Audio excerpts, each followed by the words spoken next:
Hello again, welcome back to my channel.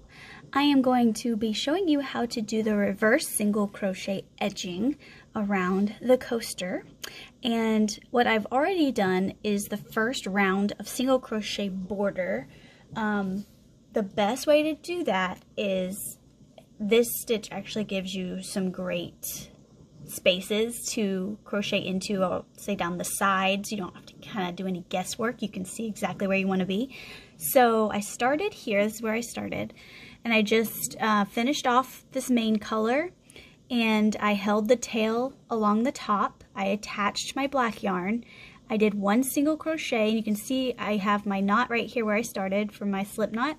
I just didn't even slip stitch into that. I just went ahead and pulled through and made a single crochet, and that was my first stitch. And then I just went in every chain space and in the top of every stitch to evenly place those single crochets. When I get to the corner, I put 2 single crochets to make it around the corner. And then down the sides, usually it's really difficult to see where you should put a stitch, but here we have chain 1s where we turned for our turning chain, and we have sides of the half double crochet that we were making. So you want to single crochet around the chain 1 space from their turning chain, and then there's the side of the stitch actually makes a V shape that you can go into to create your next single crochet. And then there's a chain, turning chain to go around the chain 1. And then here's the side of this next stitch. I went around the 2 legs on the side, and I just continued around. When I got to the last stitch, I put 2 in the corner. And then on the bottom foundation chain, you have your half double crochets and chain spaces. So I just did the same thing. Went into the bottom of where I had placed that single crochet or that half double crochet. You can see it, it's nice and big. So I knew there was a chain here to go around, and then under the stitch there was a big opening to put a stitch, and then so on and so forth. And then when I got to this side, again, come up the side at the very end, slip stitch. You got to put that second single crochet to add your corner there, and then just slip stitch into the first single crochet you made, and then we can continue on with the other optional edging of a reversed single crochet. And to do this is super simple. You do not have to turn your work. You're working actually from left to right. It takes a few stitches to get used to it, but it is very easy once you get started. So we're going to chain 1, and we're not going to go into this very first stitch right here. We're going to actually skip that and let this chain be, just lay a flat across it. So to do the reverse single crochet, it's the same way you would do a regular single crochet. You're just working backwards. So we're going to just put our hook into that next stitch and pull up a loop. And now we have the 2 on our hook, and we just pull through those 2.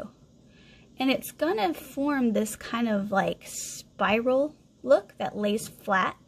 So you just keep going to the next stitch, pull up the loop, and finish it off as you would a regular single crochet. And it makes these like really cool spiral effect going down the side. It lays nice and flat, it has great texture, adds some depth and dimension to your piece. I use this on cup cozies and cup sleeves and that sort of thing to add a little interest to the edging. When you get to the corner, don't even worry about adding extra stitches. Just go on, keep going, 1 in each stitch all the way around. It is a long enough stitch to make that turn and keep a nice corner shape. So I'm going to slow down again and show you. So there's my next stitch. I got my hook ready to go, holding that loop on there so I don't let it fall off. Go in, pull up the loop, yarn over, pull through the 2. Don't have to pull it tight, whatever's comfortable for your tension. Just keep on going around.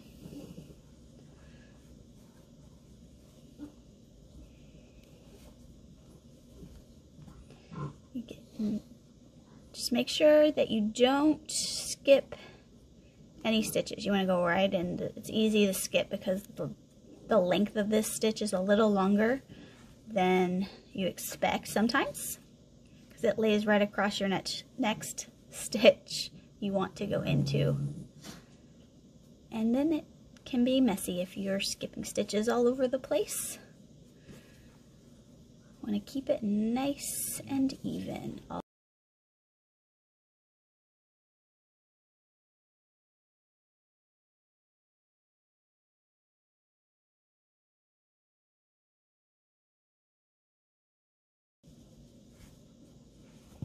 Okay, so we are at the last single crochet on the corner here. Finish that off. And now you can see we have this gap here where it doesn't have the rest of that texture. It's just a gap. So when we lay this down, it's gonna fill it in. So we're just gonna slip stitch under where we first started. And you kind of have to move your hook a little differently than you normally would just to get that slip stitch in there. Let's tighten it up a little bit. Okay. Okay. Now I'm just gonna pull this through to finish it off.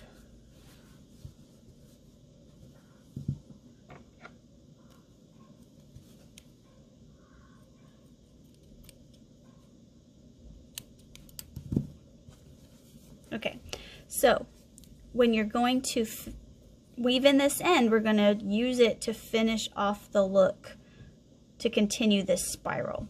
So we put it to the back, and I don't have my tapestry needle, but you typically use one.